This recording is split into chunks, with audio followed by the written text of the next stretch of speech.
देख रहे हैं आप 12:30 बजे प्रेस कॉन्फ्रेंस का बोला था, हम खाना पीना छोड़कर बैठ गए थे कि लंच तो तभी करेंगे जब टीम अनाउंसमेंट हो जाएगी।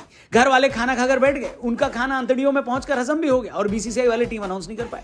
बस यहीं पर मैं समझ गया कि इतनी आसान टीम अनाउंस करने के लिए इतनी लंबी मीटिंग क्यों करनी पड़ रही है।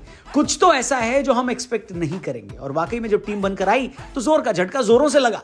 आप भी जरा स्क्रीन पर टीम को देखो, कुछ चीजें तो प्रेडिक्टेबल हैं, जैसे बुमराह कितना खेल पाएंगे इस बात पर सवाल है, इसलिए शुभमन गिल को ही टीम का वाइस कैप्टन बनाया गया। लेकिन कुछ फैसले ऐसे लिए गए हैं जिनको देखकर भारतीय क्रिकेट फैंस के कानों से धुआं निकल रहा है। कौन से हैं ये फैसले? अगला फैसला, संजू को एक बार फिर मौका नहीं मिला।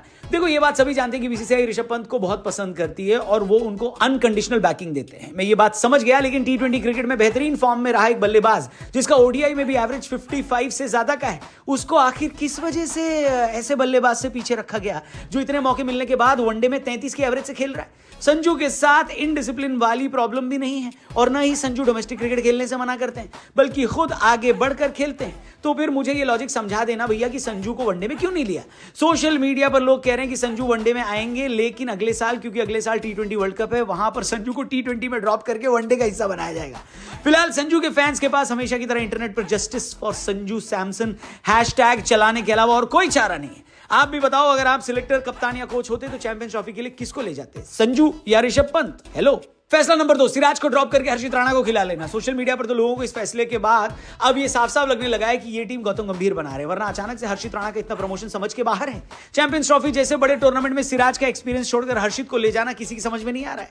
ऑस्ट्रेलिया दौरे पर ही बात हमने बोली थी कि डीएसपी सिराज को अपनी गेंदबाजी पर काम करने की जरूरत है, क्योंकि काफी एवरेज बॉलिंग थी सिराज की ऑस्ट्रेलिया में।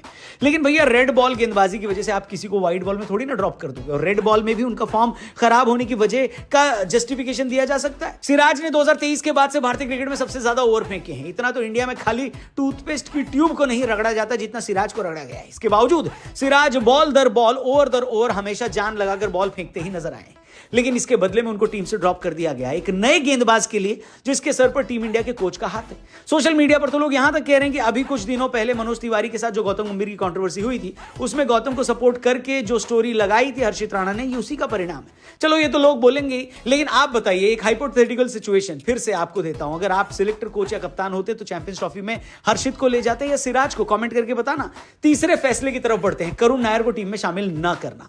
ऐसे तो डोमेस्टिक क्रिकेट को उतनी इज्जत दी जाती है जितना अरेंज मैरिज वाले दामाद को भी नहीं मिलती ससुराल में, लेकिन जो लोग डोमेस्टिक क्रिकेट खेल रहे हैं और वहां अच्छा कर रहे हैं, उनको भी तो डोमेस्टिक क्रिकेट खेलने के बदले में बाबा जी का ठुल्लू मिल रहा है। अब आप बताओ, विजय हजारे ट्रॉफी में इतना बढ़िया प्रदर्शन करके करुण नायर ने आखिर क्या उखाड़ लिया? टीम में तो उनको अभी भी जगह नहीं मिली। क्या फायदा वो इतनी सेंचुरी लगाने का और इतना बढ़िया एवरेज होने का? और बड़ा सवाल ये गौतम गंभीर के लिए है, जिनके आने के बाद डोमेस्टिक क्रिकेट का इतना ढिंडोरा पीटा जा रहा है। कोई ये बात मत कहना कि ये तो सिलेक्टर का काम था। अगर हर्षित राणा टीम में आ सकते हैं तो करुण भी आ सकते हैं। उनकी वजह से रोहित शर्मा 10 साल बाद रणजी ट्रॉफी खेलने वाले, किनकी वजह से? गौती भैया। लेकिन अगर आप ऐसे मौके पर करुण को सिलेक्ट नहीं कर रहे हैं तो हर युवा को क्या संदेश दे रहे हैं, जो इसी आस में बैठा है कि अरे गंभीर भैया ने कहा था कि डोमेस्टिक में परफॉर्म करो, टीम में जगह मिलेगी। क्योंकि अगर करुण के प्रदर्शन के बाद उनको जगह नहीं मिली तो फिर किसी और को भी कैसे मिलेगी, ये बात की गारंटी कौन लेगा? वेल, आपका इस पूरे टीम सिलेक्शन पर क्या कहना है कमेंट करके बताओ। मेरी ओपिनियन तो आपको मैंने शुरू में ही बता दी कि हो सकता है ये टीम चैंपियंस ट्रॉफी जीत जाए, लेकिन जस्टिस नहीं हुआ है सबके साथ, ये बात तो दिख रही है। आप